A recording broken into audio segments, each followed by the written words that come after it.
Bismillahirrahmanirrahim. Assalamu alaikum. Dear students, we are back with lecture number 14.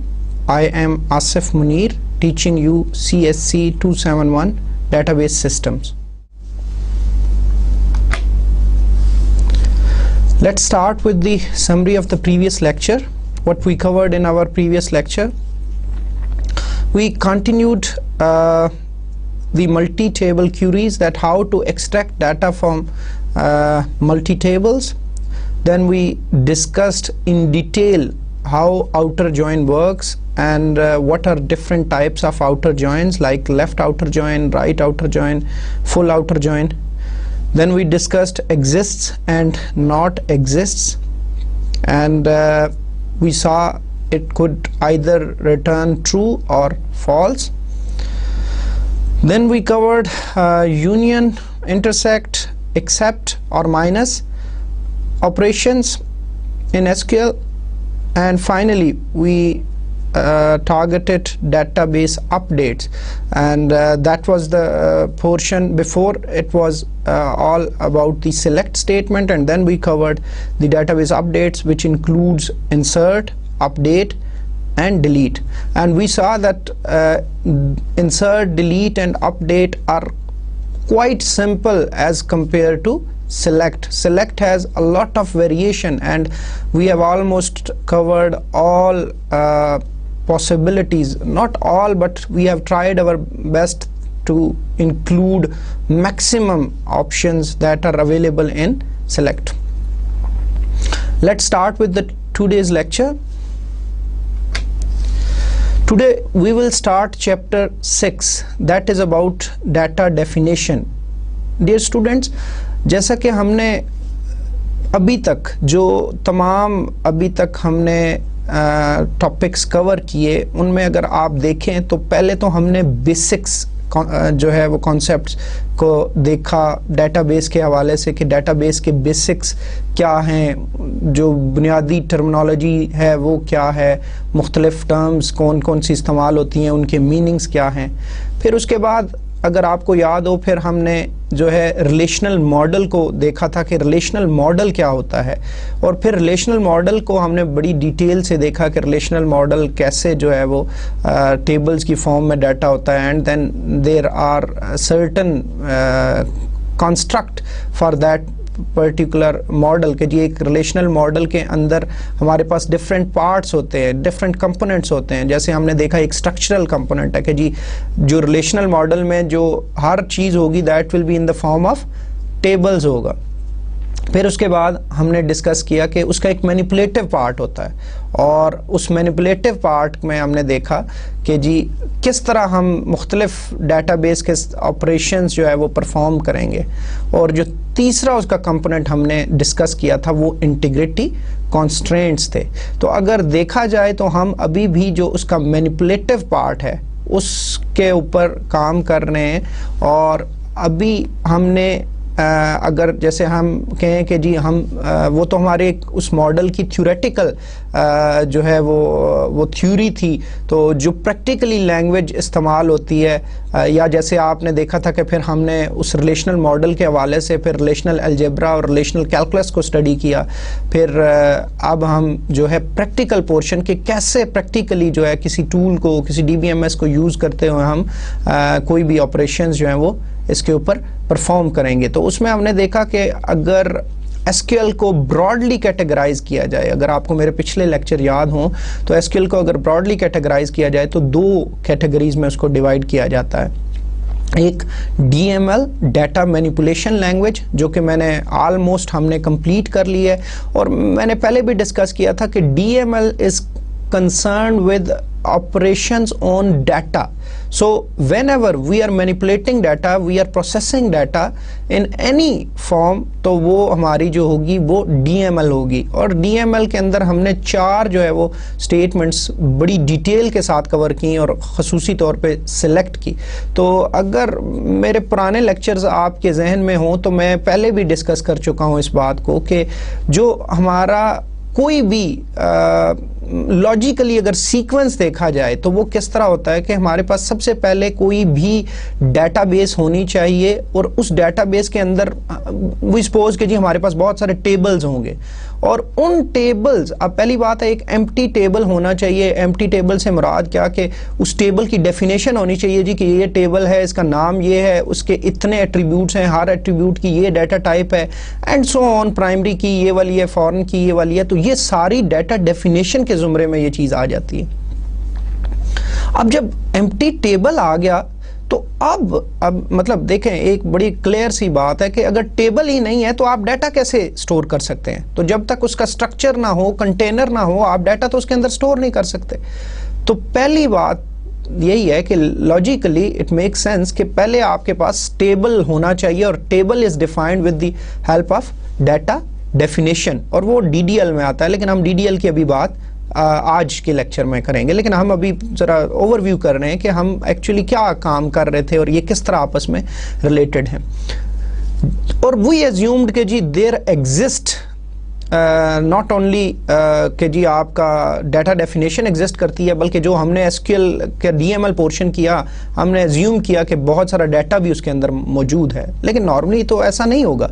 होगा तो ऐसे कि आप पहले कोई भी एंटिटीज़ आइडेंटिफाई करेंगे, उनको टेबल्स में कन्वर्ट करेंगे, उन टेबल्स की डेफिनेशन आप क्रिएट करोगे, और फिर उसके बाद उसमें कोई भी जो है ऑपरेशंस जो DML से रेलेवेंट है वो आप परफॉर्म करोगे।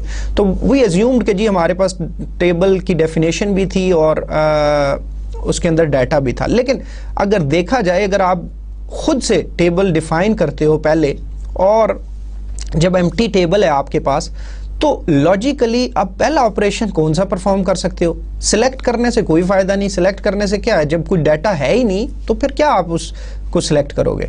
ठीक है। इसी तरह डिलीट का ऑप्शन या जो कमांड है वो भी कोई उसकी सेंस नहीं बनती कि मतलब डाटा एग्जिस्ट ही नहीं करता। डिलीट तो यूज होता है रिकॉर्ड्स को डिलीट करने के लिए, तो it doesn't make sense at all. इसी तरह अपडेट की बात करें तो अपडेट में भी यही हाल है कि जी अपडेट तो तब होगा जब कोई रिकॉर्ड ऑलरेडी एग्जिस्ट कर रहा होगा। तो लॉजिकली जो पहला ऑपरेशन हम परफॉर्म कर सकते हैं वो इंसर्ट का, कि जी हम नया रिकॉर्ड इंसर्ट करें। तो सपोज हमने रोज इंसर्ट कर दी, 1 कर दी, 2 कर दी, 3 कर दी, 4, जितनी भी आपने रोज इंसर्ट की। अब जब रोज आ गई हैं आपके पास, अब आपके पास तमाम ऑप्शंस खुले हैं। चाहे आप सिलेक्ट करें, आप डाटा को रिट्रीव करें, अपनी मर्जी की कोई रिस्ट्रिक्शंस लगाएं वगैरह वगैरह।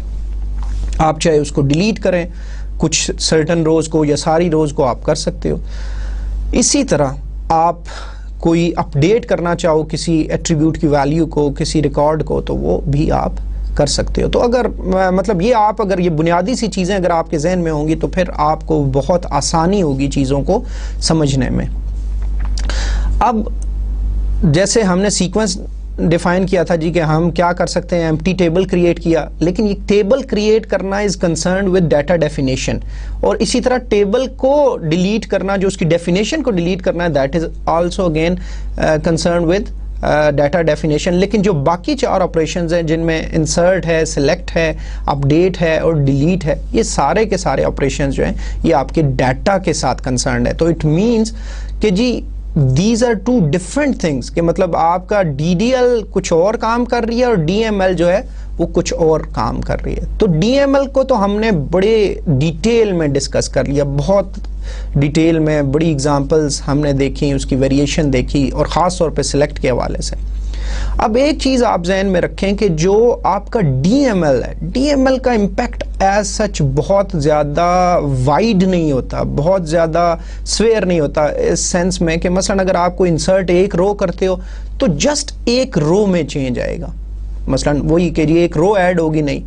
इसी तरह आप अपडेट करते हो तो एक पर्टिकुलर अगर रो अपडेट कर रहे हो तो वो सिर्फ एक रो अपडेट हुई। इसी तरह सेलेक्ट कर रहे हो तो सिलेक्ट तो कोई इम्पैक्ट, वो तो जस्ट डाटा देखने के लिए, उसके अलावा तो उसका कोई इम्पैक्ट है ही नहीं, आपके ओरिजिनल रिलेशंस तो वैसे ही रहते हैं। इसी तरह डिलीट करते हो तो मसलन आपने कुछ चंद रोज डिलीट की, लेकिन कीप इन माइंड कि जब भी आप कोई डाटा डेफिनेशन में चेंज करोगे तो that will impact the whole table और उसके अंदर जितना डाटा है उस सब को इम्पैक्ट करेगा। तो ये मतलब जब भी आप डीडीएल के ऑपरेशन परफॉर्म करते हैं तो you should be very careful कि जी उसका इम्पैक्ट जो है वो बहुत वाइड होता है, बहुत वास्ट होता है as compared to DML operations के।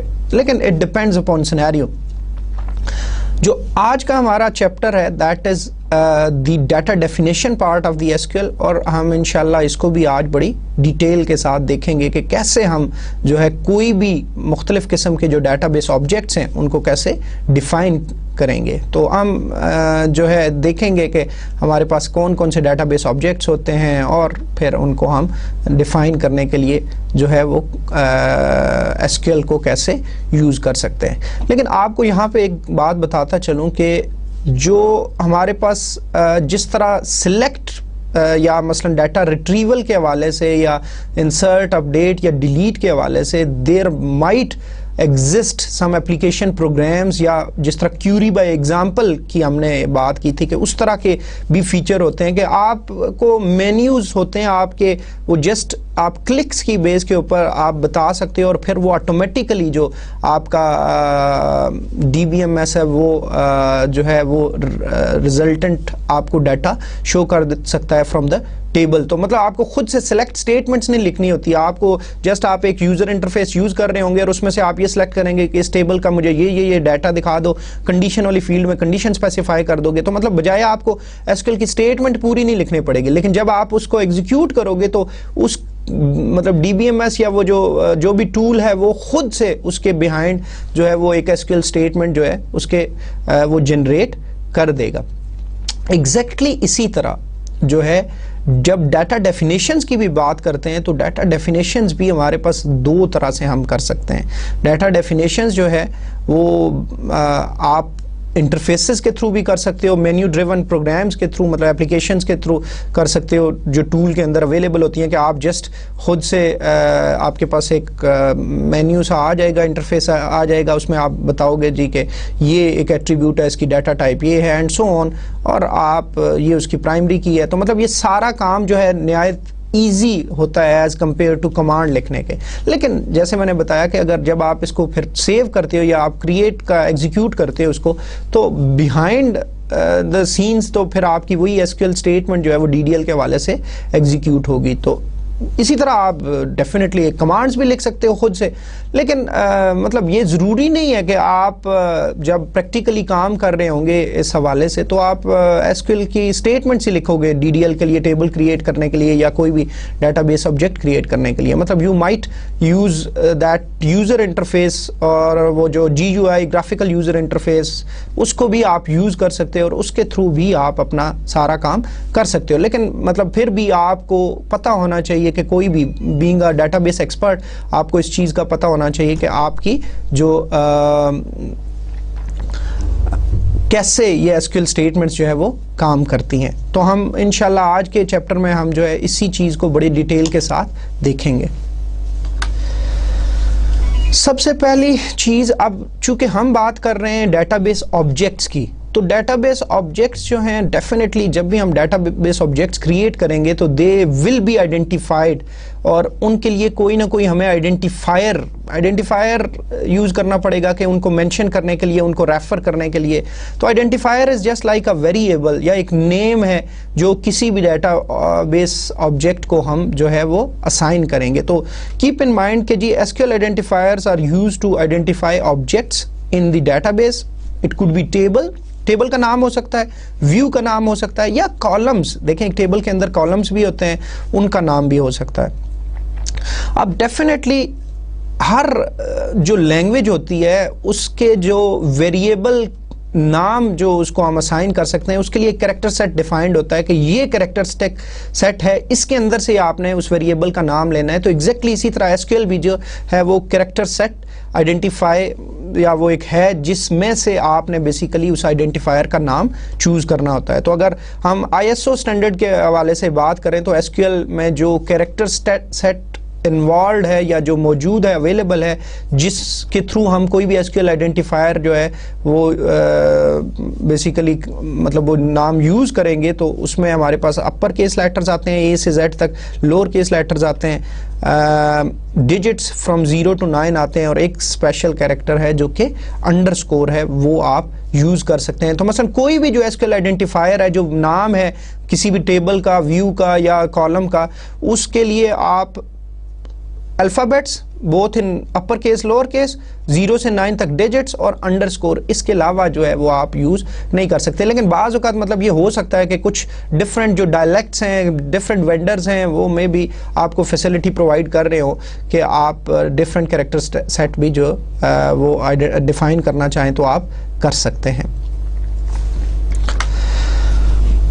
अब जो डेफिनेटली कोई भी जो आइडेंटिफायर होगा, जो नेम हम यूज़ करेंगे, देयर आर सर्टन रिस्ट्रिक्शंस कि जी हम ये चीज़ कर सकते हैं और ये नहीं कर सकते। मसलन पहला जो जहन में आता है कि जी एक आइडेंटिफायर का नेम कितना बड़ा होना चाहिए, तो डेफिनेटली कोई एक स्टैंडर्ड एग्जिस्ट करता है, तो स्टैंडर्ड ये है जी कि 128 कैरेक्टर्स का एट मोस्ट होना चाहिए। लेकिन जैसे मैंने बताया कि मुख्तलिफ डायलेक्ट्स में मतलब ये रेंज मुख्तलिफ हो सकती है, हो सकता है कुछ इससे कम कर रहे हो सकता है कुछ इससे ज़्यादा, लेकिन जो ISO का स्टैंडर्ड है दैट आइडेंटिफाइज कि जी आपका एक एसक्यूएल आइडेंटिफायर एट मोस्ट जो है दैट कैन कंटेन 128 कैरेक्टर्स।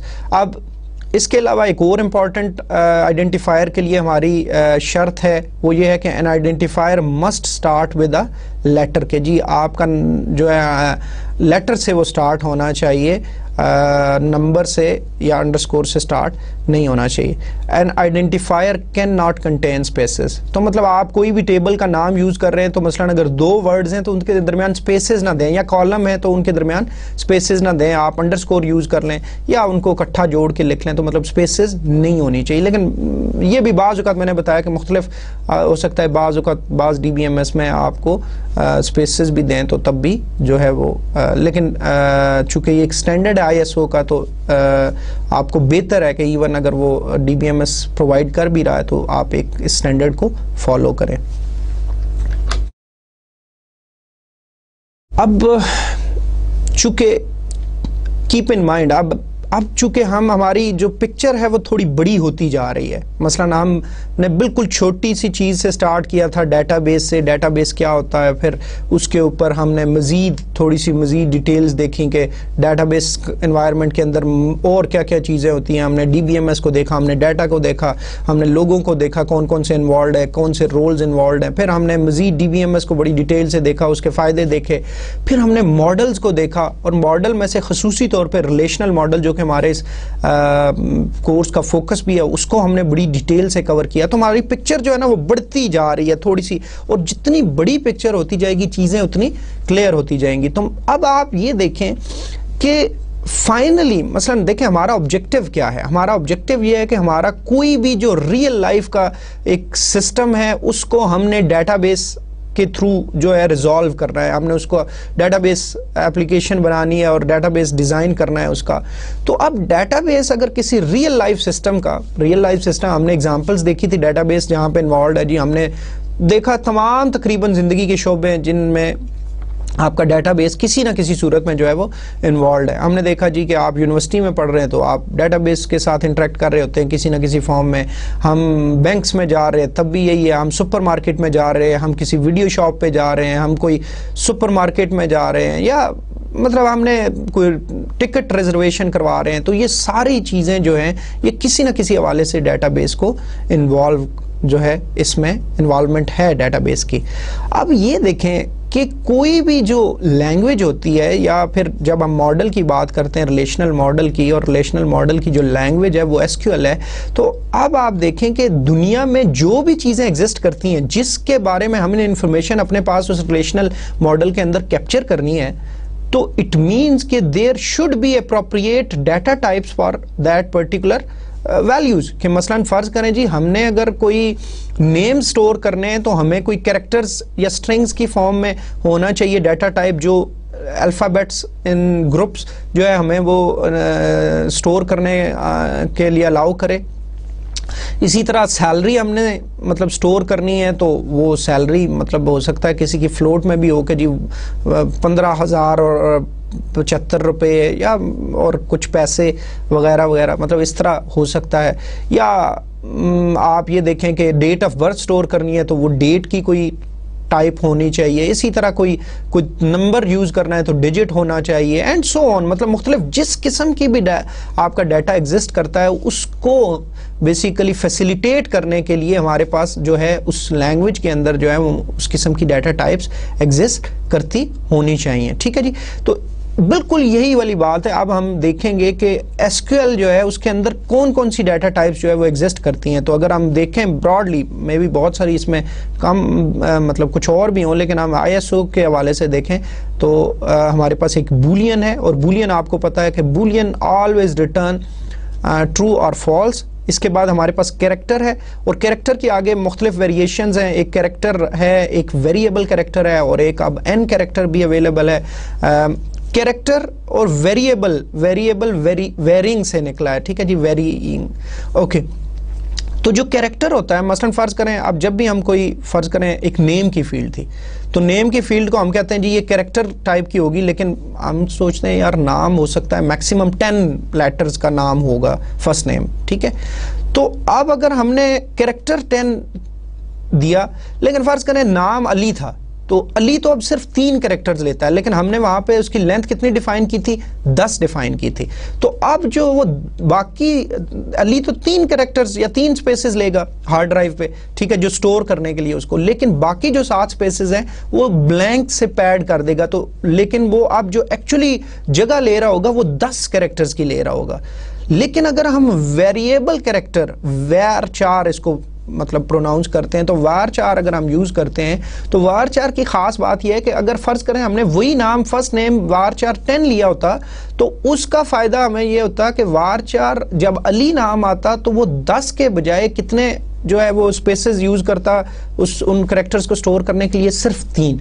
तो आप इमेजिन कर सकते हैं कि var4 का फायदा डिस्क स्पेस यूटिलाइजेशन के हवाले से या सेव करने के हवाले से कितना ज़्यादा हेल्पफुल हो सकता है var4। तो मतलब var4 अब फर्ज करें 50,000 नाम थे, तो हर नाम में कोई 2-4 स्पेसेस भी अगर वेस्ट हो रही थी, तो आप सोच सकते हैं कि 50,000 मल्टीप्लाई बाय वो 2-4 स्पेसेस जितनी भी हैं आपकी, तो आप उतनी आपकी जो है वो डिस्क जो है वो वेस्ट हो रही थी। तो var4 से आप वो डिस्क सेव कर सकते हैं। इसी तरह एन कैरेक्टर भी होता है, और एन कैरेक्टर जो होता है वो आपका यूनिकोड के लिए होता है, जो कि बिल्कुल नया कोड है आस्की और जो दूसरे हमारे पास स्टैंडर्ड्स हैं उनके मुकाबले में, तो लेकिन हम उसकी डिटेल में फ़िलहाल नहीं जाते। इसी तरह बिट है, बिट जिस तरह एक बिट 0 या 1 ऑन या ऑफ होती है तो उसको रिप्रेजेंट करने के लिए होता है। इसी तरह बिट में भी 2 वेरिएशंस हैं, बिट और बिट वेरिंग।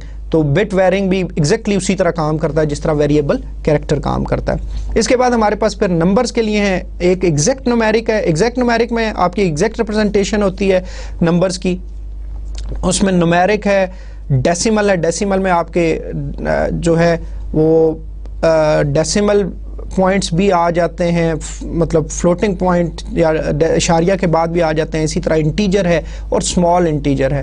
तो ये आपके डिफरेंट जो है वो आपके एग्जैक्ट न्यूमेरिक के अंदर ऑप्शंस हैं। इसी तरह अप्रॉक्सीमेट न्यूमेरिक है जिसमें फ्लोट है, रियल है, डबल प्रिसीजन है। तो ये आपके जो वो ई की पावर फॉर्म में लिखते हैं कि आपके जो बड़ी टर्म्स होती हैं या बहुत छोटी जो होती हैं उनको रिप्रेजेंट करने के लिए, और ये अप्रॉक्सीमेट होती हैं, ये एग्जैक्ट नहीं होती। इसी तरह हमारे पास डेट टाइम के लिए मुख्तलिफ हमारे पास हैं, जैसे डेट है, टाइम है या टाइम स्टैम्प है। तो मतलब डेट या टाइम और इसके हवाले से जो भी होगा वो इसके लिए होगा। इसी तरह इंटरवल है कि जो मुख्तलिफ डेट या टाइम के हवाले से, कि मसलन जैसे हम कहें जी कि ईयर्स, मंथ या डेज, और अगर टाइम के हवाले से बात करें तो इंटरवल क्या हो सकता है जी कि आवर्स कितने थे, मिनट्स कितने थे, सेकंड्स कितने थे, एंड सो ऑन। तो मतलब ये आप सारे जो है ये डाटा टाइप इस डेट के हवाले से जो है जितना भी डाटा होगा वो उसके लिए यूज़ होगी।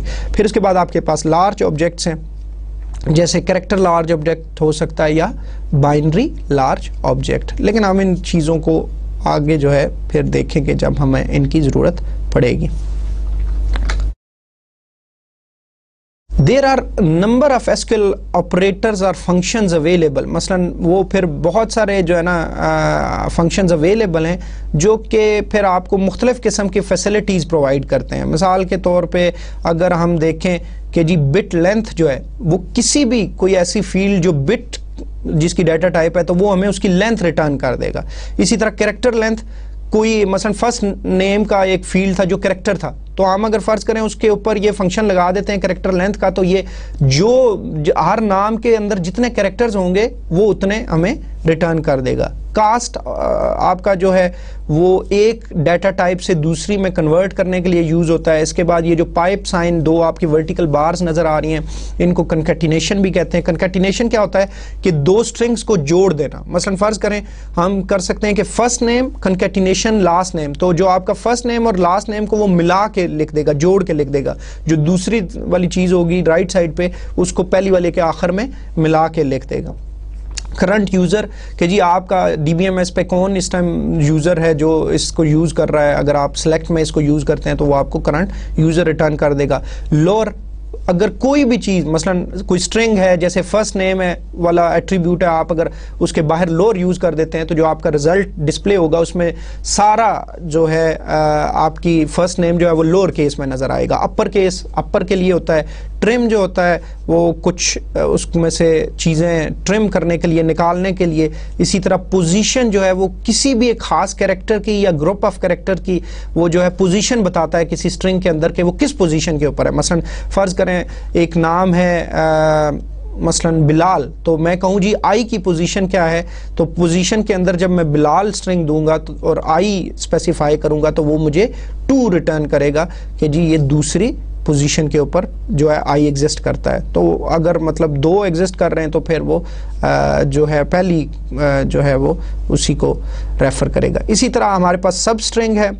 सब स्ट्रिंग कुछ स्ट्रिंग के अंदर से कुछ पोर्शन हमने निकालना हो, मसलन फ़र्ज़ करें कि हमारा फर्स्ट नेम और लास्ट नेम इकट्ठे दिए हुए थे तो हम जो है उसमें से कुछ निकालना चाहें, पहले 4 कैरेक्टर्स या पहले 5 कैरेक्टर्स या कोई इस तरह का सिनेरियो होगा तो हम सब स्ट्रिंग यूज़ कर सकते हैं। इसी तरह करंट डेट है, करंट टाइम है। करंट डेट और करंट टाइम बड़े क्लियर हैं वो किस लिए यूज़ होते हैं। और फिर उसके बाद केस है आपका। केस जिस तरह आप प्रोग्रामिंग लैंग्वेज में पढ़ते हो कि मुख्तलिफ आपके केसेस होते हैं और उनके ऊपर फिर डिसीजन होता है, तो एग्जैक्टली उसी टाइप का ये जो है इसमें भी स्केलर ऑपरेटर्स अवेलेबल हैं एसक्यूएल के अंदर।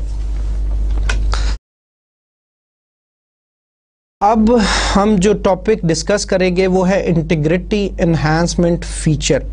अब जो इंटीग्रिटी एनहांसमेंट फीचर क्या है कि जी it was basically introduced in SQL standard, जो ISO का स्टैंडर्ड है 1989 के अंदर। अब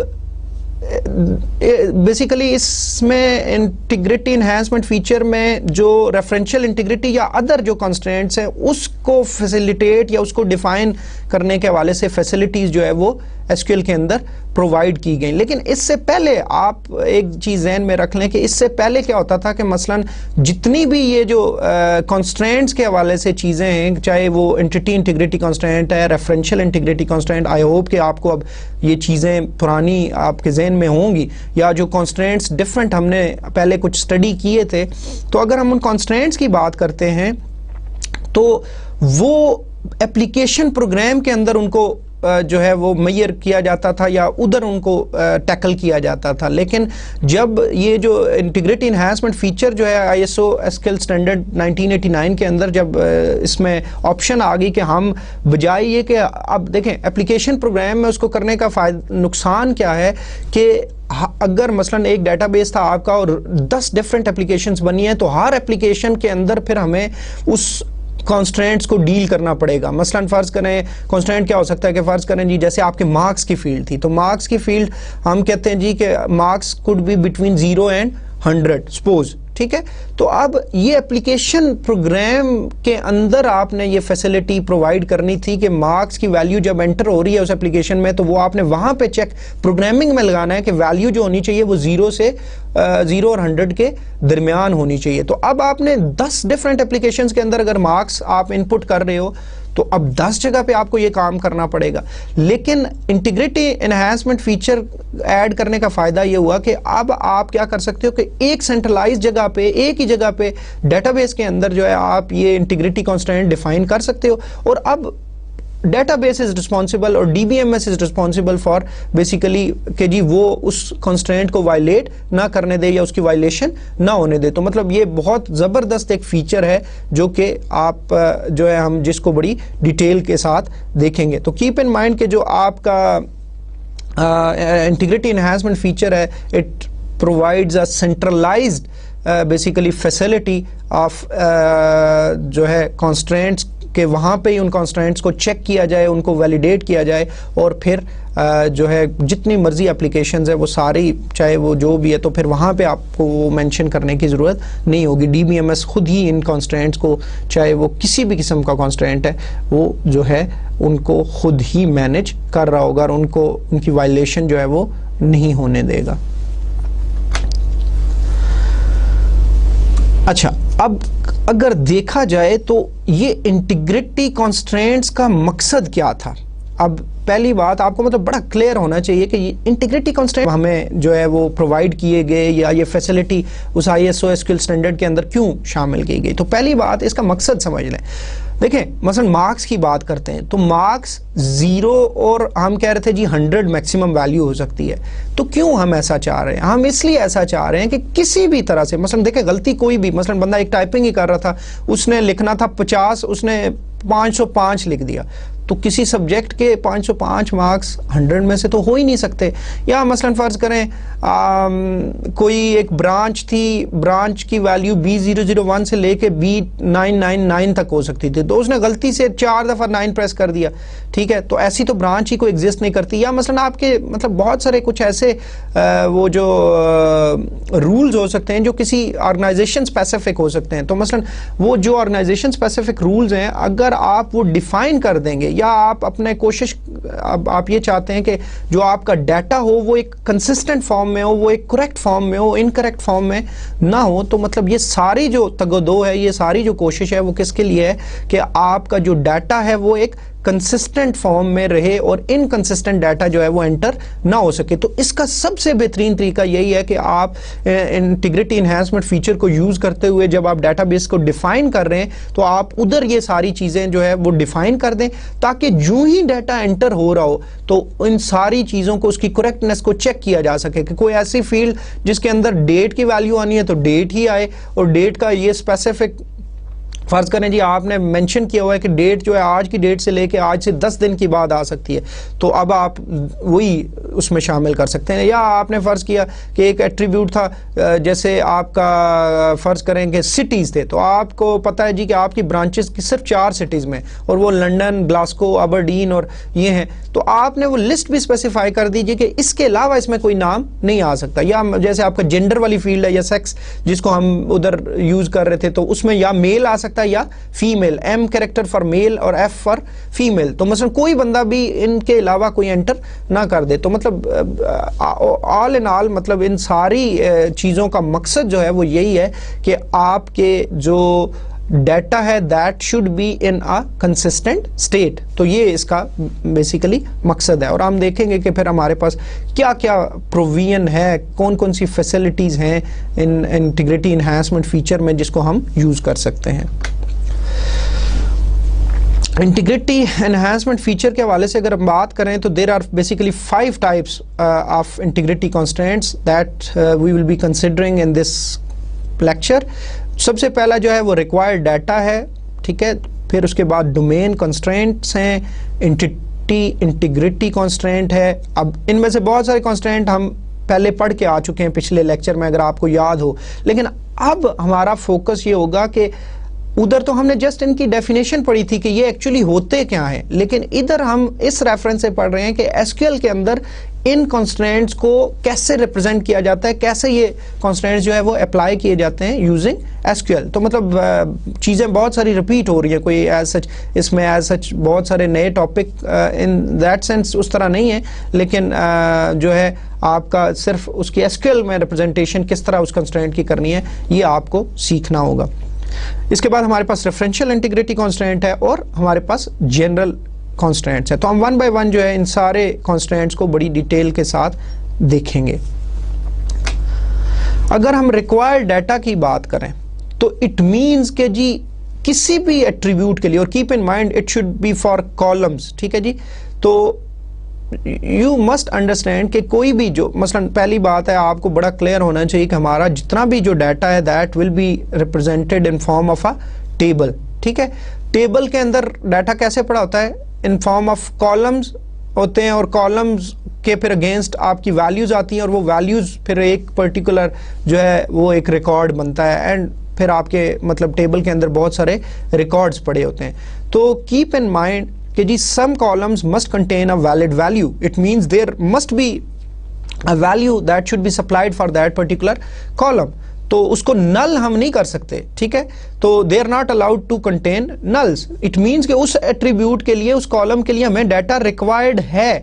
तो ये हमारा पहला कॉन्स्टेंट है, और इसको रिप्रेजेंट करने के लिए, और नल जैसे कि हमने ऑलरेडी डिस्कस भी किया था कि null is not as blank और जीरो, और जो आपका जो नल होता है दैट रिप्रेजेंट्स अनअवेलेबल, मिसिंग और नॉट एप्लीकेबल, जो है कि मतलब फर्ज करें कि आपका आईडी कार्ड नहीं बना हुआ था, नेशनल आईडी कार्ड, तो आपका वो फील्ड नल वहाँ आ जाएगी जब आप वैल्यू नहीं एंटर करेंगे, या कोई और ऐसी आपकी चीज़, जैसे आप किसी ऑर्गेनाइजेशन में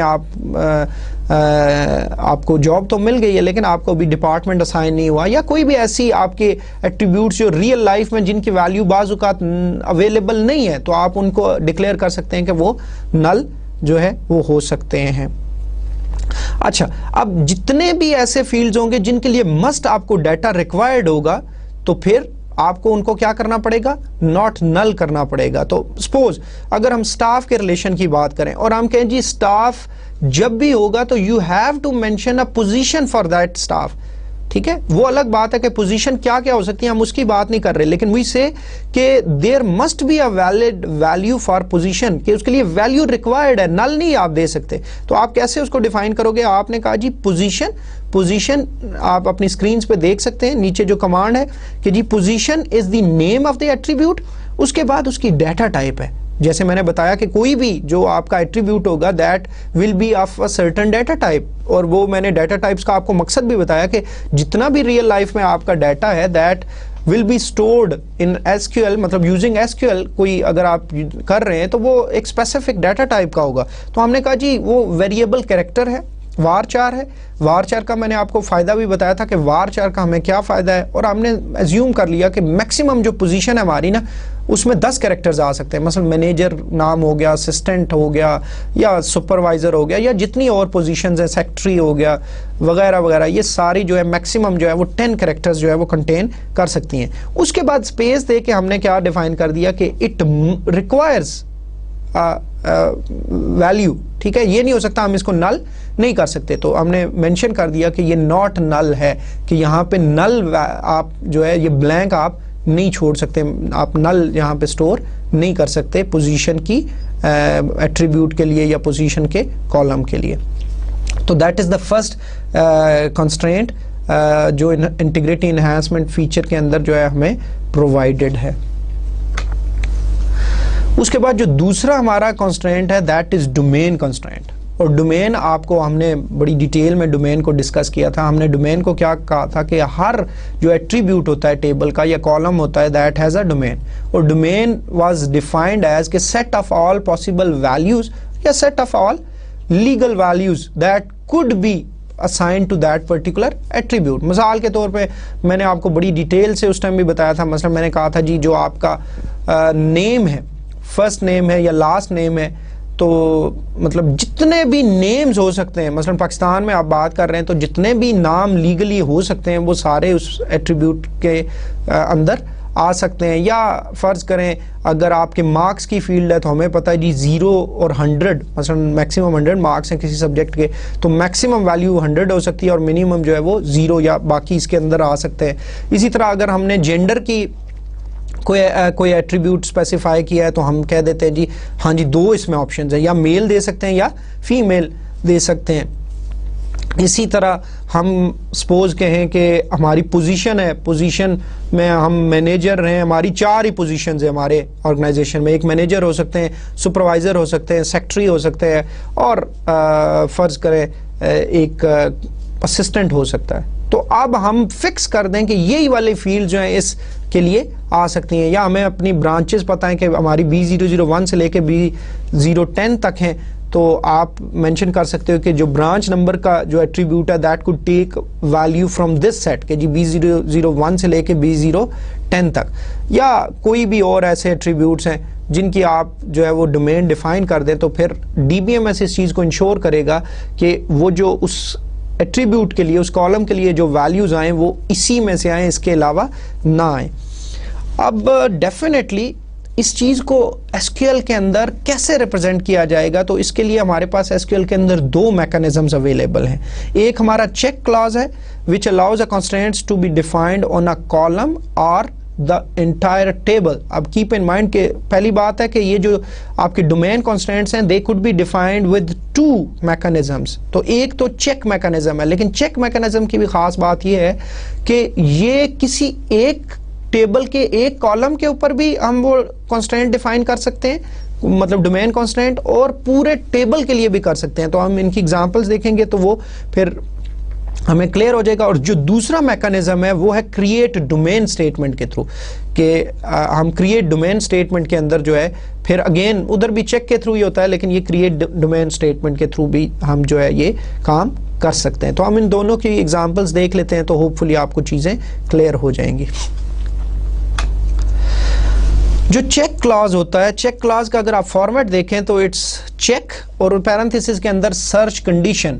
अब जब भी कोई वैल्यू, अब एक बात अब आपको फिर अगेन आपको पिक्चर क्लियर होनी चाहिए कि ये सारा काम हम क्यों देख रहे हैं, कि मसलन जब आप फर्ज करो जब आप टेबल का डेफिनेशन दे रहे होगे, आप टेबल बता रहे होगे कि मेरा एक टेबल होगा जिसमें 4 एट्रीब्यूट्स होंगे और हर एट्रीब्यूट कि ये डाटा टाइप होगी, वो नल हो सकता है या नहीं हो सकता, और उसमें ये वैल्यूज आ सकती हैं। तो आप ये चेक लगा रहे हो कि जब उस फिर टेबल के अंदर डाटा एंटर होगा तो वो इन रूल्स को वायलेट ना करे। ठीक है, तो ये मतलब इस हवाले से बहुत आपको क्लियर होना चाहिए कि वाई वी आर बेसिकली इस चीज़ का रेलेवेंस क्या है, इसका ताल्लुक क्या है उसके साथ। तो मतलब ये हम इसी चीज़ को इंश्योर करना चाह रहे हैं कि जो हमारी डाटाबेस है वो एक कंसिस्टेंट स्टेट में रहे, जो जब उसमें बाद में हमारे टेबल्स के अंदर डाटा एंटर हो तो वो कोई गलत डाटा एंटर ना हो, या वो उन रूल्स को वायलेट ना करे जो हमने रूल्स डिफाइन किए हुए हैं, या कुछ ऑलरेडी जो डाटाबेस ने डिफाइन किए हैं, जो आपकी डाटाबेस अप्रोच डिफाइन करती है या रिलेशनल मॉडल जो है वो डिफाइन करता है, उनको वायलेट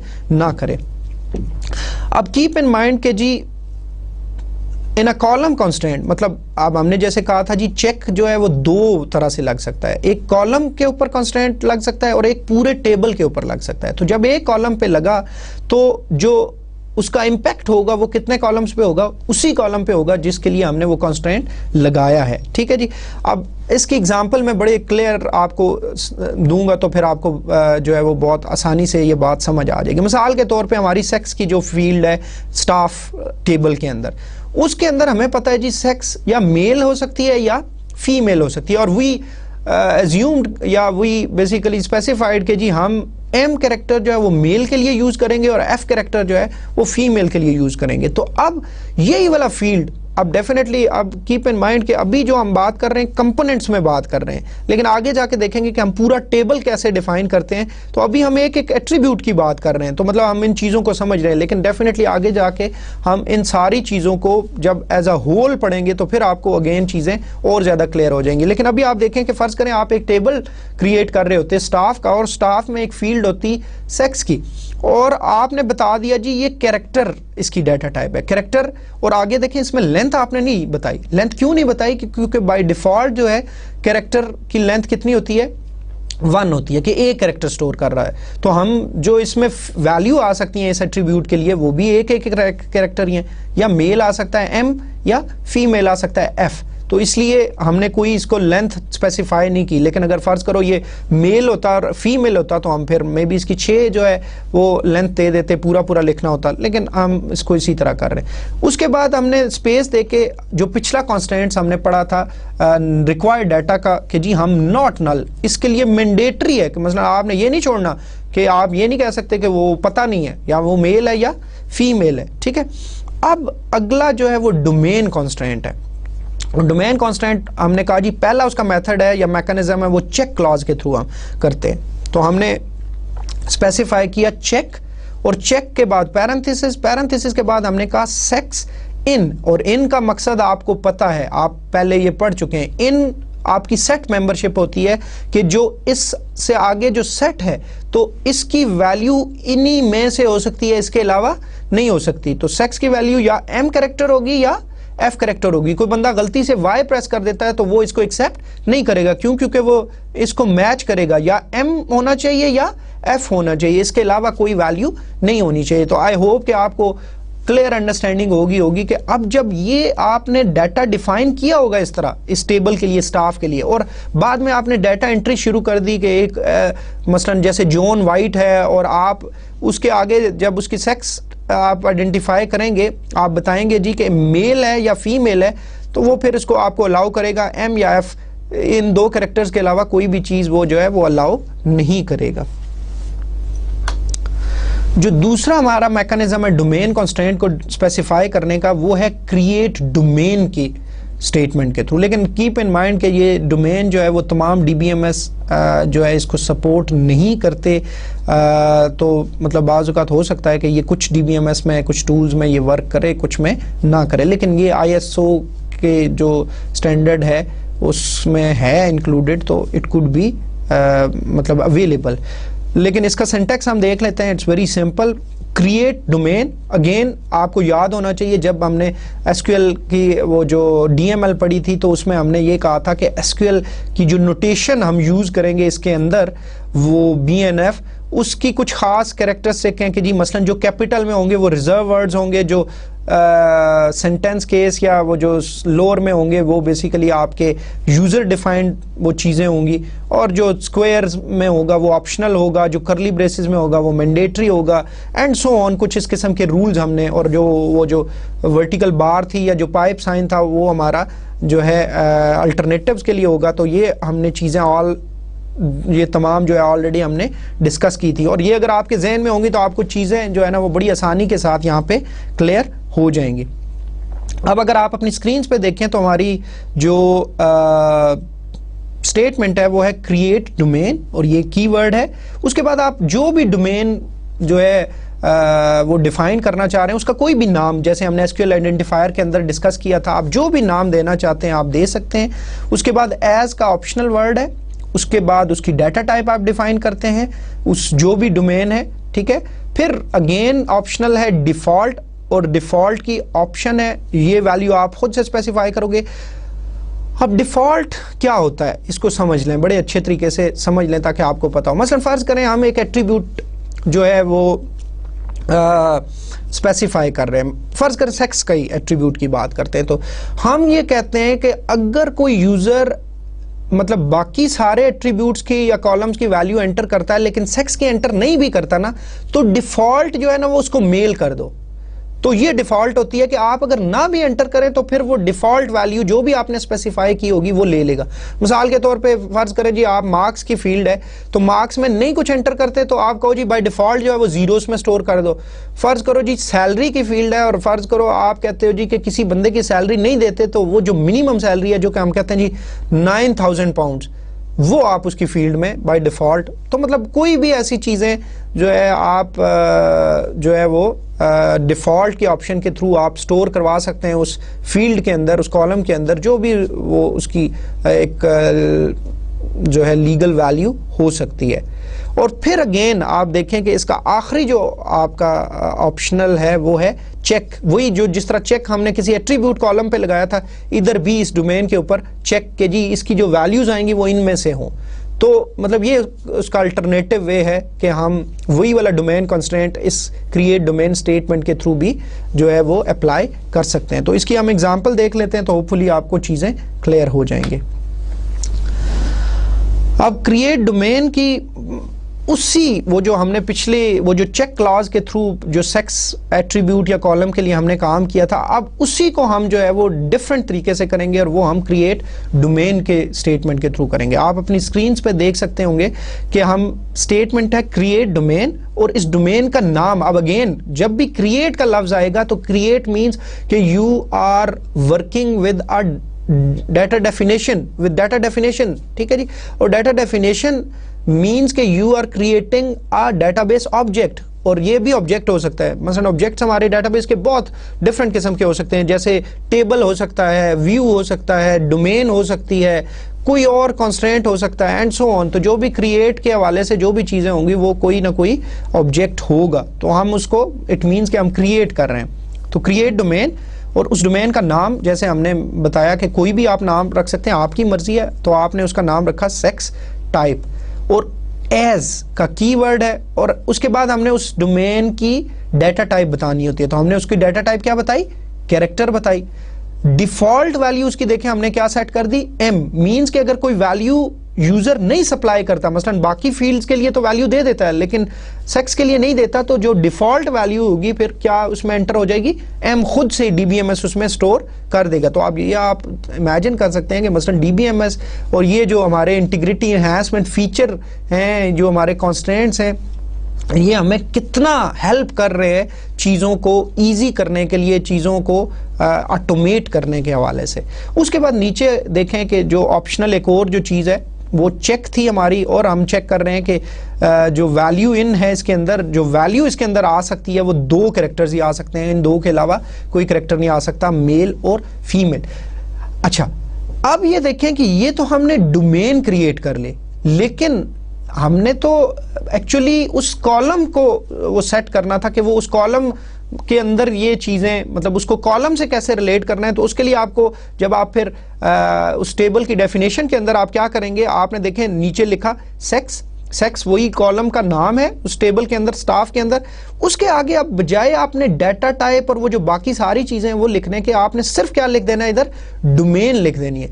तो आप जब भी सेक्स टाइप को वो रेफर करेगा तो सेक्स टाइप की वो जो डेफिनेशन है वो क्रिएट डोमेन के हवाले से उधर पड़ी हुई है, तो इट मीन्स कि वो इसको फिर रेफर करेगा, और सारी जो चीज़ें इसमें डिफाइन की गई हैं कि जी ये कैरेक्टर होगा, एक लेंथ है इसकी, इसकी डिफ़ॉल्ट वैल्यू एम है, और इसकी जो चेक है वो ये है कि या एम कैरेक्टर आ सकता है या एफ आ सकता है, और उसके बाद स्पेस।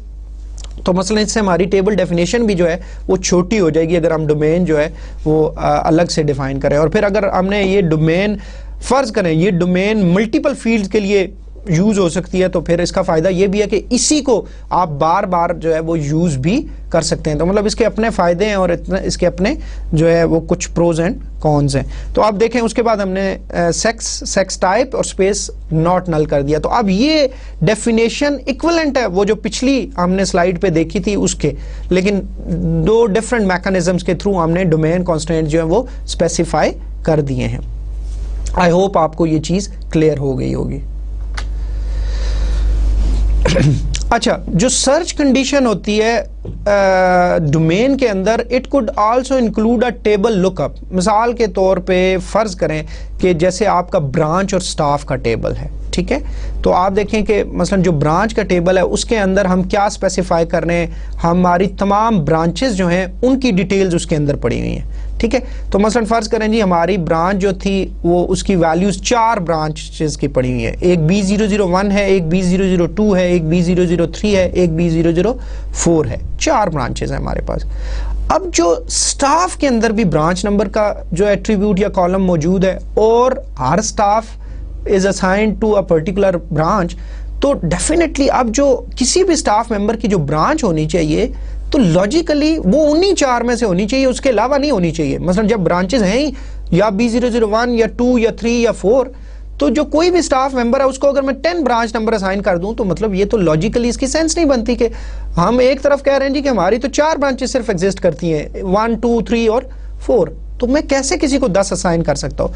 तो ये सर्च कंडीशन इस तरह भी जो है वो वेरीफाई कर सकती है कि ये बेसिकली आप सर्च कंडीशन के अंदर आप सिलेक्ट करवा सकते हो उस पर्टिकुलर टेबल से, लेकिन उसके लिए फिर शर्त यही है कि आपका वो पहले वाला जो टेबल है वो पॉपुलेटेड होना चाहिए, उसके अंदर वैल्यूज होनी चाहिए कि मतलब वो 4 ब्रांचेस की वैल्यूज होंगी तो फिर तो इसको मतलब अगर समझना है तो आप ये इसको देख सकते हैं कि मसलन फर्ज करें आपने कहा जी क्रिएट डोमेन ब्रांच नंबर, और ये स्टाफ के टेबल के लिए हम कर रहे हैं एज कैरेक्टर 4, क्योंकि 4 B001 और B002 इस तरह ब्रांच की, तो 4 कैरेक्टर्स हमने स्पेसिफाई कर दिए। और चेक के अंदर हमने कहा वैल्यू इन, इसकी वैल्यू जो है ब्रांच नंबर की वो क्या क्या पॉसिबल हो सकती है, और उसके अंदर हमने सिलेक्ट स्टेटमेंट लगा ली, और सिलेक्ट में हमने कहा select branch number from branch. तो अब जो ब्रांच के टेबल में जितनी एंट्रीज पड़ी होंगी वो सारी इस सेट के अंदर आ जाएंगी। तो इट मींस अब जो स्टाफ के टेबल के अंदर जो ब्रांच नंबर की वैल्यू आ सकती है वो उन्हीं वैल्यूज में से कोई एक हो सकती है जो ऊपर आपने ब्रांच के टेबल में डिफाइन की हुई है। तो मतलब ये भी आप जो है वो इस तरह भी इसको यूटिलाइज कर सकते हैं। कोई भी ऑब्जेक्ट जब क्रिएट किया जा सकता है तो उसको डिस्ट्रॉय भी किया जा सकता है, उसकी डेफिनेशन को खत्म भी किया जा सकता है। तो हमेशा जब भी कोई भी जो क्रिएट चीज हो सकती है उसके लिए ड्रॉप भी अवेलेबल है। तो अगर फर्ज करें आपकी एक डोमेन आपने डिफाइन की थी लेकिन उसकी अब नहीं जरूरत आपको, तो आप क्या कर सकते हैं, आप सिंपली उसको डिस्ट्रॉय कर सकते हैं with the help of drop command, और ड्रॉप के बाद वो जो पर्टिकुलर ऑब्जेक्ट है जिस टाइप का वो आप डिफाइन करते हो। तो अगर आपने डोमेन क्रिएट की थी तो आप ड्रॉप डोमेन करोगे, और ड्रॉप डोमेन, और डोमेन के बाद डोमेन का नाम आता है। और उसके बाद अगर आप देखें तो इसका सिंटैक्स या इसका फॉर्मेट देखें स्टेटमेंट का ड्रॉप डोमेन का, तो उसमें आपको 2 ऑप्शनल चीज़ें नज़र आ रही हैं, और उनमें एक ऑप्शन है रिस्ट्रिक्ट की और एक कैस्केड की। अब ये बहुत इंपॉर्टेंट है दोनों, इनका आपको बड़ा क्लियर जो है वो अंडरस्टैंडिंग होनी चाहिए कि रिस्ट्रिक्ट और कैस्केड जो है वो क्या बेसिकली इनका मकसद होता है। कीप इन माइंड कि फ़र्ज़ करें कि आप ड्रॉप डोमेन और फर्ज करें वो जो सेक्स टाइप की हमने डोमेन क्रिएट की थी और उसको रिस्ट्रिक्ट करते हो, ठीक है। तो व्हाट डज इट मीन कि रिस्ट्रिक्ट के केस में अगर फर्ज करें वो डोमेन किसी भी कॉलम में यूज हो रही है, ठीक है, आपके डेटाबेस के अंदर, तो अब रिस्ट्रिक्ट के केस में वो क्या करेगा, वो आपको डोमेन को ड्रॉप नहीं करने देगा। क्यों? इसलिए कि वो जो है डोमेन किसी भी कॉलम के साथ यूज हो रही है, किसी टेबल के अंदर या व्यू के अंदर।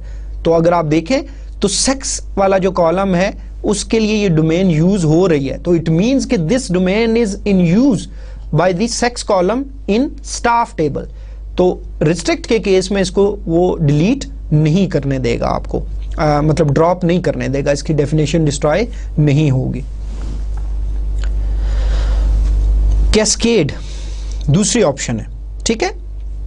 अब कैस्केड डिफरेंट तरह से काम करता है। कैस्केड अगर आप करते हैं फिर क्या होगा कि कैस्केड तो ये कहता है जी कि अगर डोमेन यूज हो भी रही है ना तो उसको ड्रॉप कर देना है। लेकिन अब जहां पे वो जिस कॉलम के साथ वो डोमेन यूज हो रही थी, तो पहले उसको ड्रॉप करने से पहले आप क्या कर सकते हो कि आप उसकी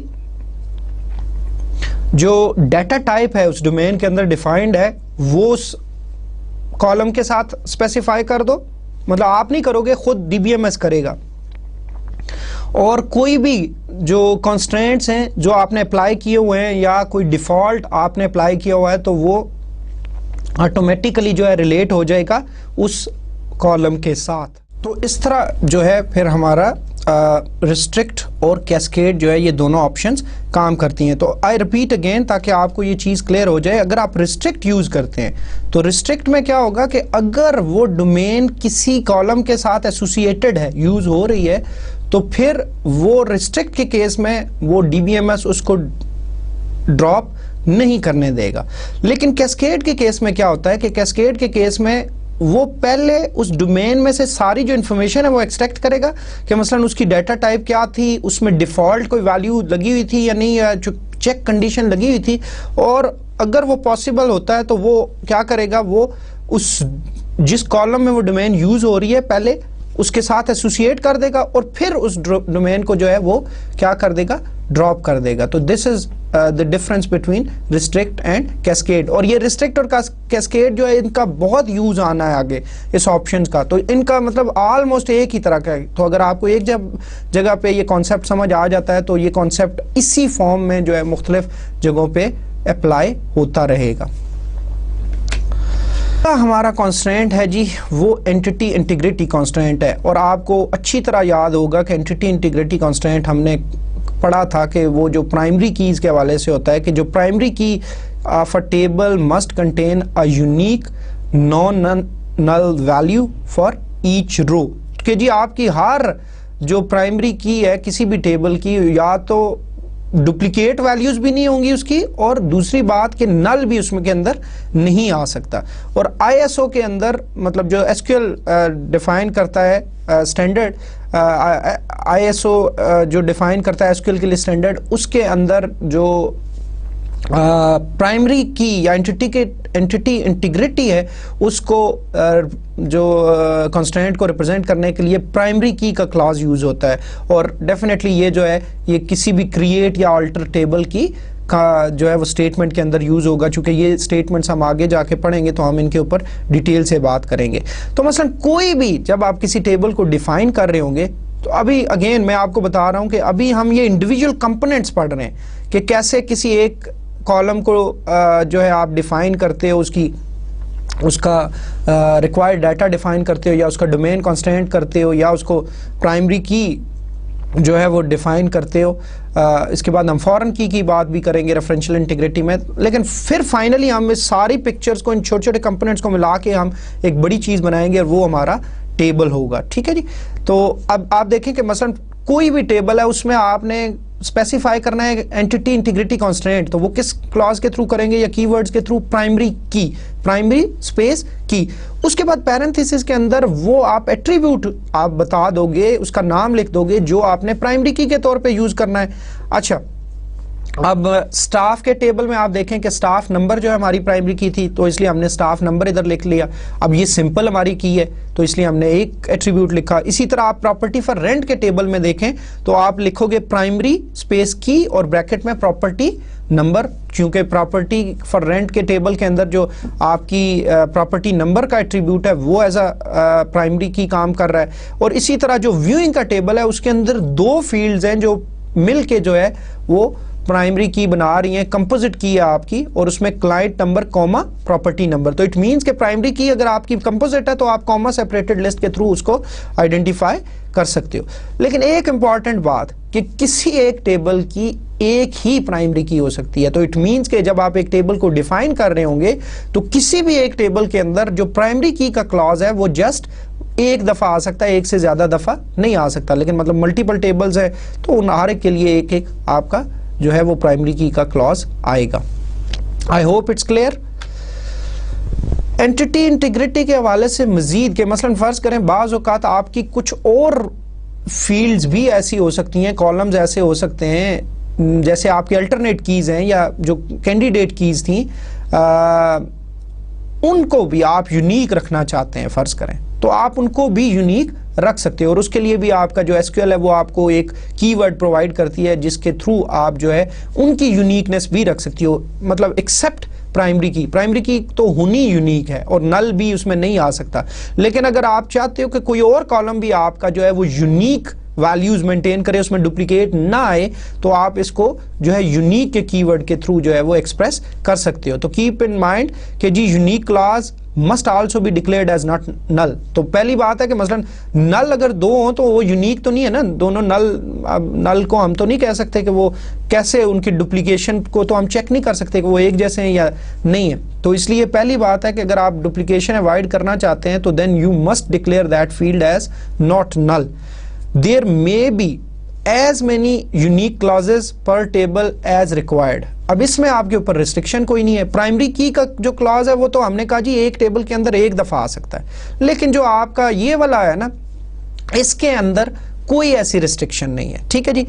SQL rejects any insert or update operation that attempts to create a duplicate value within each candidate key, primary key और alternate key. ठीक है, तो अब keep in mind कि it is the responsibility of SQL कि वो इस किस्म के किसी भी ऑपरेशन को जिसमें हम कोई नया डाटा इंसर्ट कर रहे हैं या अपडेट कर रहे हैं, तो जो प्राइमरी की या यूनिक वाला जो एट्रीब्यूट है उसकी वैल्यू को कभी भी वो डुप्लीकेट जो है वो नहीं होने देगी. ठीक है, तो मतलब ये आपको फिर कुछ करने की जरूरत नहीं है, खुद ही DBMS और SQL मिलके इस चीज को इंश्योर करेंगे. तो मतलब यू कैन इमेजिन कि हाउ हेल्पफुल दीज कॉन्स्ट्रेंट्स और इंटीग्रिटी एनहांसमेंट फीचर्स आर कि जी हमारे काम को कितना ये आसान कर रहे हैं कि आपको खुद से इस चीज को ट्रैक करने की जरूरत नहीं है कि कहीं हम डुप्लीकेट वैल्यू तो नहीं कोई प्राइमरी की दे रहे. मसलन जैसे देखें एक रजिस्ट्रेशन नंबर है स्टूडेंट का, तो मतलब वो जब हमने उसको एज अ प्राइमरी की उस एट्रीब्यूट को लिया होगा, तो हम अगर गलती से भी कोई डुप्लीकेट किसी को असाइन करना भी चाहें तो हमें DBMS जो है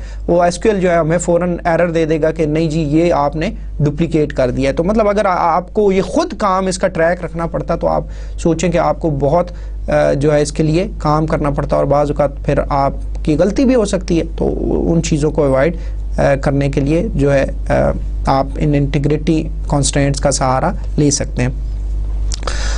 यूनिक का फॉर्मेट बड़ा सिंपल सा है, यूनिक और उसके बाद पैरेंथेसिस के अंदर यूनिक का कीवर्ड है और पैरेंथेसिस के अंदर जो है आप वो बता देते हो कि किसको यूनिक करना है. तो ये टेलीफोन नंबर आपने फ़र्ज़ करें अगर आप चाहते हो जी हर एक स्टूडेंट का एक यूनिक टेलीफोन नंबर होगा, कभी भी दो लोगों का एक जैसा नहीं हो सकता, इस चीज़ को आप इम्प्लीमेंट करना चाहते हो तो आप यूनिक के कीवर्ड या क्लॉज के थ्रू कर सकते हो. इसके बाद जो हमारा अगला कॉन्स्टेंट है that is referential integrity constant. और अगर आपको याद हो तो हम ये भी ऑलरेडी डिस्कस कर चुके हैं रिलेशनल मॉडल के अंदर. और रेफरेंशियल इंटीग्रिटी कॉन्स्टेंट क्या था? पहली बात कि हमने कहा था जी कि दो जो टेबल्स हैं उनके दरमियान जो रिलेशनशिप है उसको डिफाइन करने के लिए, मसलन दो जो टेबल्स हैं कि मसलन हम स्टाफ और ब्रांच के टेबल की एग्जांपल लें, तो जो ब्रांच है, ब्रांच के अंदर जो ब्रांच नंबर का एट्रीब्यूट है या कॉलम है that is acting as a primary key. और हम ये कहते हैं जी कि हर ब्रांच के अंदर बहुत सारे स्टाफ मेंबर्स होते हैं, तो इट मीन्स कि एक ब्रांच के अगेंस्ट मेनी स्टाफ मेंबर्स, तो इट मीन्स कि there exist a one to many relationship. और जब भी वन टू मैनी का रिलेशनशिप आता है, ये बात मैं बार बार रिपीट पहले भी कर चुका हूं और आइंदा भी करता रहूंगा और इसको हम बड़ी डिटेल से आगे भी देखेंगे, लेकिन अगर आपको यहाँ पे भी ये बात क्लियर होती है तो मतलब आपकी चीज़ों की अंडरस्टैंडिंग बहुत ईजी हो जाएगी आपके लिए. तो आप ये देखेंगे कि जो आपका ऐसा एट्रीब्यूट जहाँ पे एक इंस्टेंस है वन वाला, तो मसलन जो ब्रांच एक है उसके अंदर बहुत सारे स्टाफ होते हैं, तो वहां पे वो जो एट्रीब्यूट है उसका जो प्राइमरी की के तौर पे इस्तेमाल होता है. और वही वाला एट्रीब्यूट वो जो फिर मेनी वाले साइड पे जो टेबल है उसके अंदर खुद से इंक्लूड किया जाता है to define that particular relationship, और वहां पे वो एज अ फॉरेन की काम करता है. तो आप देखते हैं कि स्टाफ के टेबल में भी ब्रांच नंबर है और ब्रांच नंबर जो स्टाफ के टेबल में है वो रिपीट हो सकता है, जबकि ब्रांच के टेबल में वो रिपीट नहीं हो सकता, डुप्लीकेट नहीं हो सकता. तो रेफरेंशियल इंटीग्रिटी आपको अब हमने बताया कि पहली बात है कि रेफरेंशियल इंटीग्रिटी में जो फॉरेन की वैल्यू है, बेसिकली जो स्टाफ के अंदर ब्रांच नंबर पड़ा हुआ है, जो ब्रांच नंबर की किसी भी वैल्यू होगी किसी भी स्टाफ के लिए, that should be either from the branch number of the branch table, के मतलब ब्रांच के टेबल में जितनी भी ब्रांचेस आपकी एग्जिस्ट कर रही हैं उन्हीं में से कोई एक वैल्यू हो, या फिर वो नल हो सकती है. और मैंने आपको ये सिनेरियोस दोनों ऑलरेडी डिस्कस किए हुए हैं कि देखें, जैसे मैंने पहले बताया कि मसलन फर्ज करें हमने सिर्फ दो ब्रांचेस एग्जिस्ट करती हैं, एक B001 और एक B002. तो कोई भी स्टाफ है, जब आप उसका डाटा क्रिएट कर रहे हैं, मसलन आप डाटा लिख रहे हैं, कोई आप स्टाफ की वैल्यू एंटर कर रहे हैं, किसी एक स्टाफ की इंफॉर्मेशन एंटर कर रहे हैं, तो उसको ब्रांच नंबर देनी है. तो अब ये कैसे हो सकता है कि उसको ब्रांच 100 आप दे दें, क्योंकि आपकी तो ब्रांचेस के टेबल में तो हैं ही दो चीजें, दो ब्रांचेस हैं, एक ब्रांच B001 है और एक ब्रांच B002 है. तो मतलब इस हवाले से अब आपको बड़ा क्लियर होना चाहिए कि जो फॉरेन की वैल्यू है वो या वही वैल्यू उन्हीं में से कोई एक आ सकती है जो आपके ऊपर जो आपका जो पेरेंट आपका टेबल है उसके अंदर की वैल्यूज में से, या फिर दूसरी सिनेरियो ये है कि मसलन एक एम्प्लॉय को हायर तो आपने कर लिया लेकिन यू हैवंट डिसाइडेड कि जी इसको किस ब्रांच में जो है वो भेजना है, तो आप फिलहाल उसको नल कर सकते हो। तो ये आपका रेफरेंशियल इंटीग्रिटी कॉन्स्ट्रेंट था या रूल था जो हम ऑलरेडी डिस्कस करके आए थे। अब मसला ये है, ये तो हमने सीखा हुआ है, हम इसके ऊपर डिस्कशन आज हमारी नहीं है, लेकिन हम ये वेरीफाई कर रहे हैं कि इस चीज़ को रिप्रेजेंट कैसे करना है एसक्यूएल के अंदर। तो जिस तरह एंटिटी इंटीग्रिटी रूल था that is specified with the help of primary की क्लॉज, तो जो आपका रेफरेंशियल इंटीग्रिटी कॉन्स्टेंट है that is specified with the help of foreign की क्लॉज। तो फॉरेन की क्लॉज को जरा हम फॉर्मेट देख लेते हैं कि फॉरेन की क्लॉज जो है वो किस तरह का होता है। तो फॉरेन की क्लॉज को देखें तो फॉरेन स्पेस की, उसके बाद पैरेंथेसिस के अंदर आप उस एट्रीब्यूट का नाम लिखते हैं जो इस टेबल के अंदर एज अ फॉरेन की काम कर रहा है। और हम एग्जांपल के तौर पे हम ले रहे हैं कि जो ब्रांच नंबर है स्टाफ के टेबल में वो it is acting as a foreign key. और उसके बाद रेफरेंसेस का कीवर्ड आता है। रेफरेंसेस मींस कि ये किस टेबल, अपने पेरेंट इसका कौन है और पेरेंट का नाम आ जाता है तो वो टेबल का नाम आ जाएगा। और उसके आगे देखें आप, हमने क्या लिखा हुआ है, ब्रांच। तो ब्रांच जो है आपका इसका पेरेंट टेबल है जिसमें बेसिकली जिसको ये रेफर कर रहा है, जिसमें ये एज अ प्राइमरी की मौजूद है। तो this is how basically you specify referential integrity constraint using SQL. अब कीप इन माइंड कि एसक्यूएल, जैसे हमने पहले कहा कि it will prevent any operations that could be in form of insert or update, जिसमें मतलब कोई भी फॉरेन की वैल्यू चाइल्ड टेबल के अंदर आप ऐसी स्पेसिफाई कर रहे हैं जो आपके प्राइमरी की, उसके पेरेंट टेबल के अंदर वो जो प्राइमरी की फॉर्म में वैल्यूज पड़ी हैं उनमें से ना हो, या नल के अलावा मतलब कोई भी आपको वैल्यू वो जो है ऐसी असाइन नहीं करने देगा। ठीक है जी। अब मसला ये है कि ये जो पेरेंट चाइल्ड रिलेशनशिप है इसका बड़ा जो है क्रूशल रोल होता है कि मसलन फ़र्ज़ करें कि अब आपका फ़र्ज़ करें एक ब्रांच थी B001, राइट, ब्रांच के टेबल में, ठीक है, और उसका मसलन सिटी सपोज लंदन था एंड सो ऑन, बाकी उसकी सारी डिटेल पड़ी हुई थी। अब स्टाफ के टेबल में जो ब्रांच नंबर है that is acting as a foreign key. तो बहुत सारे स्टाफ मेंबर्स ऐसे हो सकते हैं जो उस ब्रांच में काम करते थे। सपोज आप कहते हो जी 5 स्टाफ मेंबर्स ऐसे थे जो उस पर्टिकुलर ब्रांच B001 में काम करते थे। ठीक है। अब मसला ये है कि फर्ज करें अगर हम जो है ब्रांच के टेबल में से B001 को डिलीट करते हैं, ठीक है, या अपडेट करते हैं, तो फिर क्या होगा? फिर जो उसके चाइल्ड टेबल के अंदर जो वैल्यू पड़ी हुई है उसके ऊपर क्या इंपैक्ट होगा? और ये बड़ा क्रूशल है, इसको आप समझें। मसलन फर्ज करें अगर मैं ब्रांच B001 डिलीट कर दूं ब्रांच के टेबल में से, तो क्या जितने स्टाफ मेंबर हैं जो ब्रांच B001 में काम करते हैं वो भी डिलीट हो जाए? या फर्ज करो कि मैं B001 ब्रांच नंबर को चेंज कर देता हूं, उसका मैं ब्रांच नंबर जो है वो B001 के बजाय B005 कर देता हूं, तो अब क्या होना चाहिए? लॉजिकली जितने 1 वाले होने चाहिए स्टाफ जिनका ब्रांच नंबर B001 था, उनको अब क्या हो जाना चाहिए? B005 हो जाना चाहिए। तो अब हमें ये भी फिर एक्शंस मतलब स्पेसिफाई करने पड़ते हैं इन दोनों ऑपरेशंस के लिए, क्योंकि ये दोनों ऑपरेशंस बहुत क्रिटिकल है कि अगर हम डिलीट करते हैं एक ऐसी वैल्यू फॉरेन की जो प्राइमरी की में मौजूद है, तो फिर उसका इंपैक्ट चाइल्ड टेबल पे क्या हो, और अपडेट करें तो फिर क्या हो। तो कीप इन माइंड कि व्हेन एवर जो है we talk about these two operation, update और delete operation that attempts to update or delete a candidate key value in the parent table that has some matching rows in the child table is dependent upon the referential action, and that referential action is specified with the help of on update or on delete statements or clause। तो हम इन दोनों को भी जो है इसकी detail जो foreign की का फॉर्मेट है उसमें एक दफ़ा देखेंगे। अब जैसे आपको सिनेरियो समझ आ गया कि हमने अगर कोई पेरेंट टेबल में से कोई भी फॉरेन की वैल्यू जो है वो डिलीट की या अपडेट की, तो उसका इम्पैक्ट जो चाइल्ड टेबल्स हैं उन पे क्या होगा। तो हमने बताया कि वो भी हम स्पेसिफाई करते हैं and that is specified with the help of on update, और उसके लिए एक्शन हम स्पेसिफाई करते हैं कि अपडेट के केस में क्या एक्शन हो, और ऑन डिलीट, इन दोनों ऑपरेशंस के लिए हम फिर एक्शन स्पेसिफाई करते हैं इन द फॉरेन की क्लास। ठीक है जी। तो अब जो एक्शंस है हमारे पास वो 4 हैं हमारे पास। जो पहला एक्शन है दैट इज कैस्केड, जो दूसरा ऑपरेशन है that is set null, set default is the third one, and no action is the fourth one. तो हम जो है आज हमारे जो आज का लेक्चर है हम इन्हीं 4 जो चीज़ें हैं इनको डिस्कस करके हम यहाँ पे ही ख़त्म करेंगे।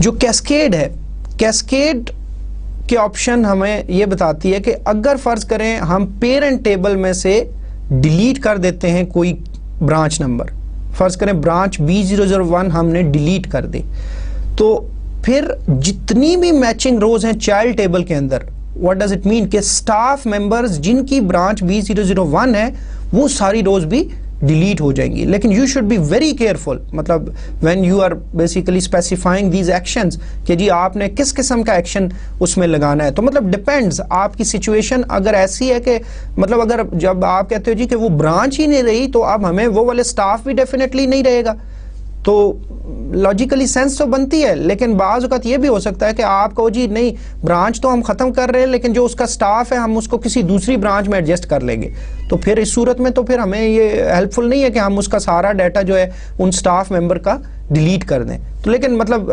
कैस्केड इसी सूरत के लिए है कि अगर आपने पेरेंट टेबल में से कोई वैल्यू आप फॉरेन की डिलीट करते हो तो जितनी मैचिंग वैल्यूज़ हैं वो उधर से डिलीट हो जाएं।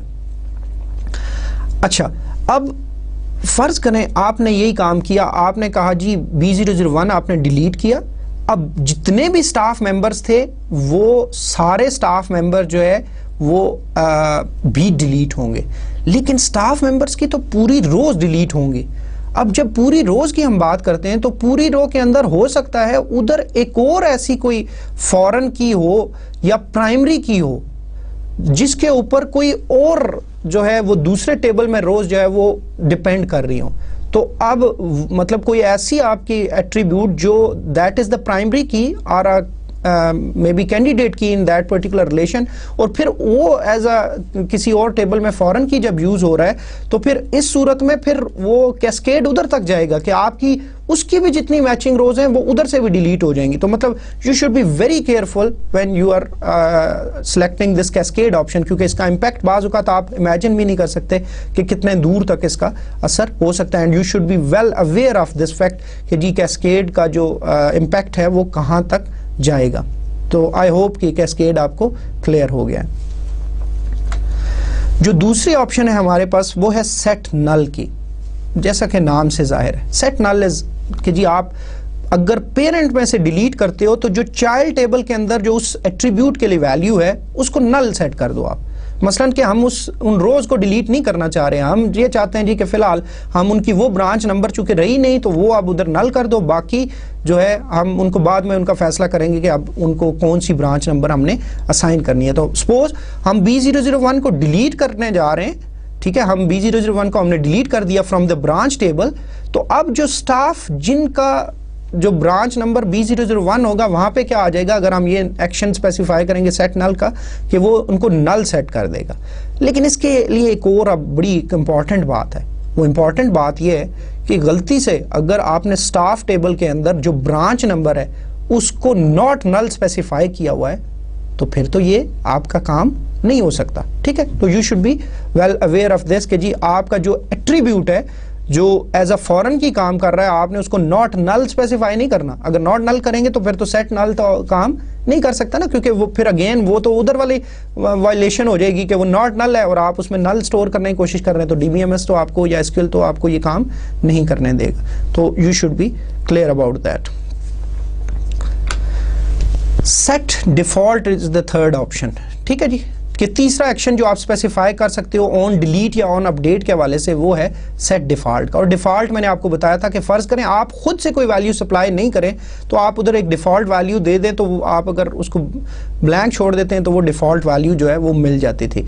तो इस सूरत में भी आप क्या कर सकते हैं कि अगर आपने फॉरेन की में स्पेसिफाई किया कि ये हमारी फॉरेन की का एट्रीब्यूट है और आपने उधर डिफ़ॉल्ट भी इसका सेट कर दिया कि डिफ़ॉल्ट जो है, फ़र्ज़ करें आपने कहा जी B005 और आपने क्या किया कि B001 ब्रांच को ब्रांच के टेबल में से डिलीट किया। अब जितने स्टाफ मेंबर्स जो B001 ब्रांच में थे, अब चूंकि स्टाफ के टेबल में जब हमने ब्रांच नंबर को डिफाइन किया तो उधर हमने कहा कि जो इसका डिफॉल्ट वैल्यू है B005 है। इट मींस कि जब आपने जो है उधर से डिलीट हुआ तो अब जो है उसकी वो डिफ़ॉल्ट वैल्यू ले लेगा जो आपने स्पेसिफाई की होगी। लेकिन अगेन इट इज़ इम्पॉर्टेंट कि अगर आपने डिफ़ॉल्ट ऑप्शन अप्लाई नहीं की हुई, उधर डिफ़ाइन ही नहीं की हुई, तो फिर तो ये ऑप्शन भी काम नहीं कर सकता। तो मतलब इट इज़ नेसेसरी कि जी आपका default value have been specified in that particular table जिसके अंदर ये फॉरेन की डिफाइंड है, तो वहाँ पे आपको ये डिफाइन किया होगा तो तब ये फिर आपका एक्शन काम करेगा, अदरवाइज नहीं करेगा। तो मतलब फिर आपको उन ब्रांच नंबर की जगह पे डिफ़ॉल्ट वैल्यू आ जाएगी। अगर सपोज जैसे मैंने कहा कि अगर B005 है तो वो B005 वहाँ पे आ जाएगा। चौथा और जो आखिरी ऑप्शन है हमारे पास दैट इज़ नो एक्शन। और नो एक्शन जो है वो जैसा कि नाम से जाहिर है कि ये बेसिकली अगर आपके कोई भी मतलब आपकी आती है इस किस्म की कि जी आपका डिलीट अगर उधर से पेरेंट में से होता है तो फिर आपका रिजेक्ट हो जाता है ये वाला ऑपरेशन कि जी कोई आपका एक्शन ना हो, and this is the default one. और अगर आप ऑन डिलीट के बाद कोई भी रूल स्पेसिफाई नहीं करते तो जो डिफ़ॉल्ट आपका एक्शन होता है वो नो एक्शन होता है। डियर स्टूडेंट्स, तो आज के लेक्चर को यहाँ पे कंक्लूड करते हैं। आज जो जो चीज़ें हमने कवर की हम जस्ट उनको एक दफ़ा समराइज़ कर लेते हैं। हमने एसक्यूएल का जो डाटा डेफिनेशन है उसको स्टार्ट किया, उसमें हमने एसक्यूएल आइडेंटिफायर्स की बात की कि क्या रूल्स हैं जिन को यूज़ करते हुए हम एसक्यूएल आइडेंटिफायर्स स्पेसिफाई कर सकते हैं। हमने डाटा टाइप्स के बारे में देखा जो एसक्यूएल के अंदर यूज़ होती हैं। फिर हमने इंटीग्रिटी इन्हांसमेंट फीचर्स जो कि 1989 के ISO स्टैंडर्ड के अंदर इंट्रोड्यूस करवाई गई उनको हमने देखा, जिसमें सबसे पहले हमने रिक्वायर्ड डाटा को देखा कि जी नॉट नल और किस तरह एसक्यूएल में उसको रिप्रेजेंट करते हैं। डोमेन कॉन्स्टेंट्स के लिए दो डिफरेंट मैकेनिज्म्स हमने देखे, चेक क्लॉज को देखा और क्रिएट डोमेन स्टेटमेंट को काफ़ी डिटेल से देखा। उसके बाद हमने एंटिटी इंटीग्रिटी रूल स्पेसिफाई कैसे किया जाता है एसक्यूएल में, और हमने देखा कि प्राइमरी की का क्लॉज उसके लिए यूज़ होता है। और फिर हमने रेफरेंशियल इंटीग्रिटी कॉन्स्टेंट को स्पेसिफाई करने के लिए फॉरेन की को देखा। और फिर हमने ये देखा कि अगर अगर अपडेट या डिलीट के केस में जो अगर फॉरेन की जो है वो पेरेंट टेबल में से डिलीट होती है या अपडेट होती है तो फिर उसका इम्पैक्ट जो है वो चाइल्ड टेबल के ऊपर क्या होगा। और 4 डिफरेंट किस्म के एक्शंस जो हैं हमने बड़ी डिटेल के साथ उनको देखा, जिसमें cascade, set null, set default और नो एक्शन थे। हमने इन चीज़ों को बड़ी डिटेल में स्टडी किया।